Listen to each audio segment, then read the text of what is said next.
एक आकृति आपके सामने दिख रही है जी।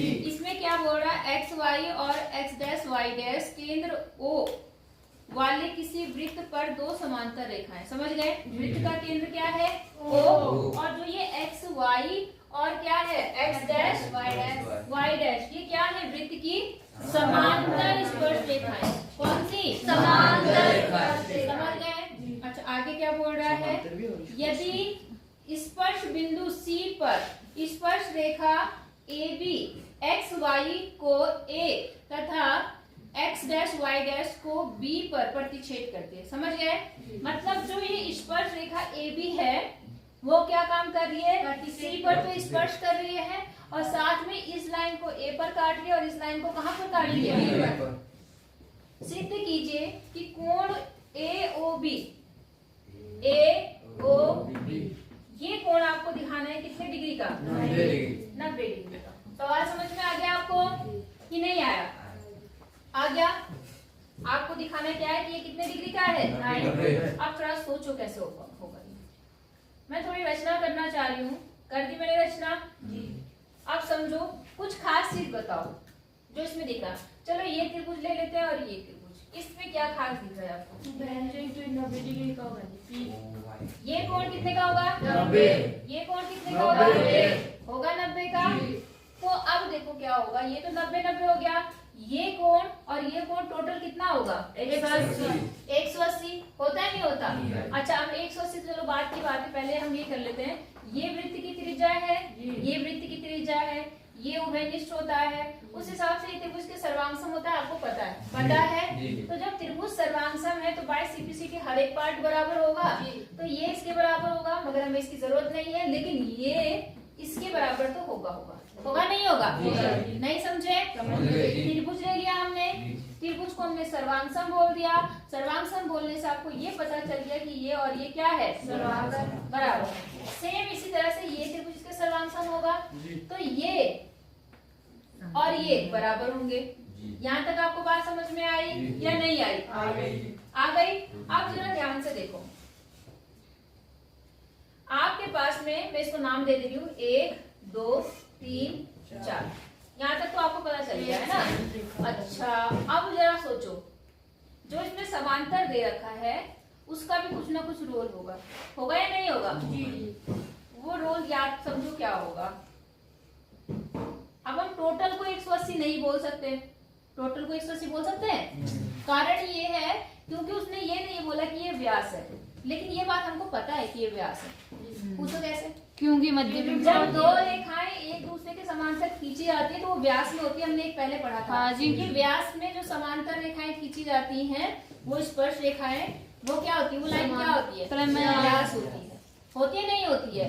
लेकिन चलो उसका भी प्रयोग नहीं करते, पहले हम इसको समांतर इन्होंने दे रखा ना, तो समांतर के हिसाब से आपको पता है कौन सा कोण किसके बराबर होगा।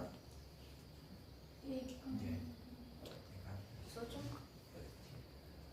ये कोण ये तो 180 अंश होगा ही होगा नीचे। हाँ,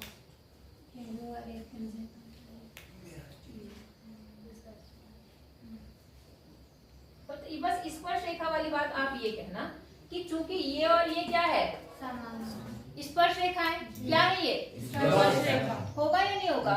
तो स्पर्श रेखा होने का मतलब यहाँ पर क्या है, ये जो लाइन है ये व्यास होगी, ये लाइन क्या होगी, व्यास। नहीं आई बात समझ में? मैं बताती हूँ आपको कौन सी परिमेय हमने ऐसी करी थी, 10.2 परिमेय थी या क्या नहीं था? क्वेश्चन 5 था, कौन सा वाला था? 5वां, चौथा। सिद्ध कीजिए किसी वृत्त के व्यास के सिरों पर खींची गई स्पर्श रेखा क्या होती है, तो हमारा उल्टा है, हमारा क्या है, उल्टा। हम क्या बोलेंगे, इन्होंने कहा था वृत्त के सिरों पर खींची गई रेखाएं जो होती है वो समांतर, स्पर्श रेखा वो समांतर होती है। हमें इन्होंने समांतर रेखा दे रखी है, क्योंकि हम बोलेंगे ये और ये समांतर रेखा है, इसलिए जो ये लाइन है, कौन सी लाइन, PQ, वो क्या होगी, समझ गए नहीं समझे?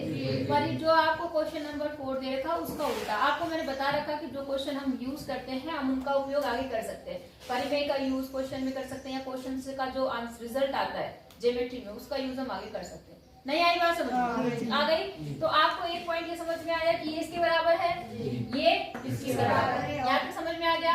और साथ में आपने एक और चीज बताई कि PQ क्या है, समझ गए कैसे आए व्यास। आप कहेंगे चूंकि XY और X', समांतर स्पर्श रेखाएं हैं, इसलिए ये क्या होगा, मेरे ख्याल से परिमेय भी होगी, तुम देखो कोई परिमेय भी होगी ऐसे। 10.2 है नहीं, बारह बिंदु वृत्त पर खींची गई स्पर्श रेखाओं की लंबाई बराबर होती है। चलो अगर नहीं है कोई बात नहीं, लेकिन आपको पता चल गया, नहीं पता चला तो आप इसको व्यास बोल देंगे, हाँ या ना।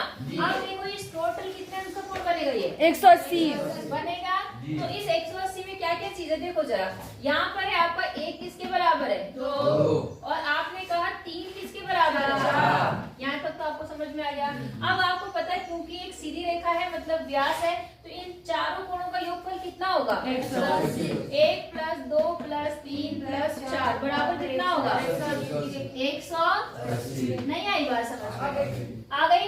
अब देखो जरा, आपको पता है 1 किसके बराबर है, 2 के, 3 किसके बराबर है, 4। तो हम कोशिश करते हैं 1 की जगह पे क्या लिख दें, 2। क्यों, क्योंकि हमें 2 और 3 चाहिए और बाकी हटा देते हैं। तो ठीक है, 1 हमें आपको नहीं चाहिए क्योंकि आपका बीच में क्या ले रखा हमने, 2। तो इस 1 किसके बराबर है, 2। तो मैं इसकी जगह 2 लिख देती हूँ, कोई दिक्कत। अब आ जाओ, 3 आपको चाहिए तो 3 मैंने ऐसे लिख दिया। 4 की जगह मैं क्या लिखूंगी, 3 बराबर। अब कितने कोण 2 बन गए, 2 कोण 2 और कितने कोण 3 बन गए, बराबर 180। आई बात समझ में। इन दोनों में क्या कॉमन है, 2। तो कोण 2 + कोण 3 बराबर कितना, अब ये 2 मल्टीप्लाई में इधर आके क्या होगा, तो कोण 2 + कोण 3 बराबर कितना, और यही आपको क्या करना था, सिद्ध करना था। इस कोण 2 और कोण 3 को मिला के कौन सा कोण बन रहा है यहाँ पर, कोण AOB बराबर 90। Hence prove. नहीं आई बात समझ में जी, आ गई। पहले आप कहना क्योंकि ये त्रिभुज के सर्वांग सम है, इसलिए ये कोण इसके क्या होगा, बराबर। फिर ये वाला इसके बराबर हो जाएगा। फिर आप क्या कहना, चूंकि x ये वाली रेखा और ये वाली रेखा स्पर्श रेखाएं हैं और साथ में क्या है, समांतर, अर्थात इनके स्पर्श बिंदुओं को आपस में मिलाने वाली रेखा वृत्त का व्यास होगी। क्या होगी, वृत्त का व्यास। क्योंकि वृत्त का व्यास होगी तभी ये रेखाएं समांतर होती हैं, वरना ही समांतर नहीं होगी। अच्छा आप देखो जरा कैसे, मान लो ये है, मैंने कहा अगर मैं ये वृत्त का ये त्रिज्या मान लो ये है, एक त्रिज्या ये, यहाँ स्पर्श रेखा खींचेंगे तो यू जाएगी, यहाँ खींचेंगे तो क्या ये समांतर है, समांतर। तो समांतर कब होंगी, जब व्यास के सिरों पर खींची गई होंगी।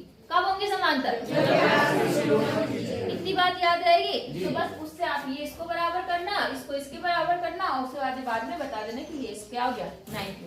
बोलो हो जाएगा, करना है, कर लो फिर आधा। 10वां क्वेश्चन देखो क्या बोल रहा है, सिद्ध कीजिए किसी बाह्य बिंदु से किसी वृत्त पर खींची गई स्पर्श रेखाओं के बीच कोण और स्पर्श बिंदुओं को मिलाने वाले रेखाखंड द्वारा केंद्र पर अंतरित कोण। कहाँ पर, केंद्र पर। एक तो केंद्र वाला कोण लेना है, दूसरा कोण कौन सा, बाह्य बिंदु पर जहाँ पर वो मिलती हैं वहाँ वाला कोण आपस में क्या होता है, किसका पता नहीं जी, संपूरक होता है। क्या होता है, संपूरक का मतलब।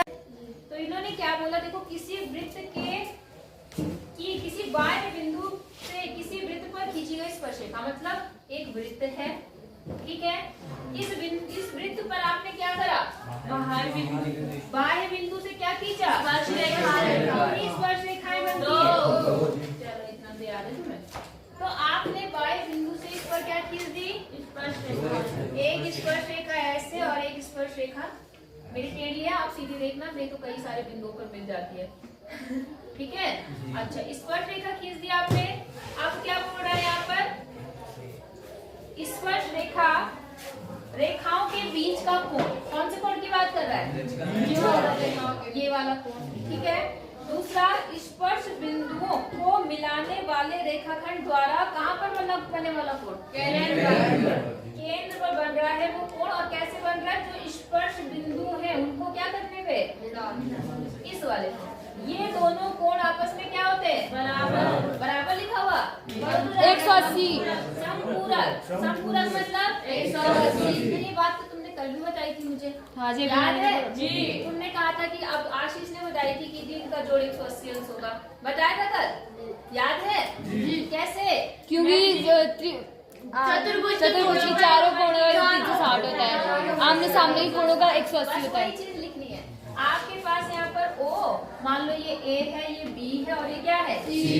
आप कहेंगे भी चतुर्भुज है, चतुर्भुज के चारों कोणों का योगफल कितना होता है 360। और आपको पता है कि स्पर्श बिंदु जो है मतलब स्पर्श रेखा त्रिज्या के साथ कितने अंश का कोण बनाता है? 90। ऐसे ये कोण कितना हो जाएगा? तो आप लिखेंगे ये 1 2 3 4 कोण 1 प्लस कोण 2 प्लस कोण 3 प्लस कोण 4 बराबर 360। फिर आप क्या काम करेंगे, ये कोण कितना होगा 180। 90 90 180 अंश हो जाएगा। क्यों? कारण बता देना, क्योंकि स्पर्श रेखा और त्रिज्या के साथ बनने वाला कोण हमेशा कितना होता है? प्रमेय 10.1। तो बस आप क्या करेंगे 180 को 360 में से घटा देंगे तो अपने आप ये जो कोण बचेगा 1 और 2 ये कितना आ जाएगा 180 हो गया इन दोनों कोणों का योग समपूरक। बोलो बात समझ में आई या नहीं आई? कोई दिक्कत है? पक्का? इजी है कि नहीं है? 11 12 कौन सा पीरियड तुम्हारा खाली है? कोई तीसरा आजाद। तीसरा तो मेरा है वहाँ पे ना।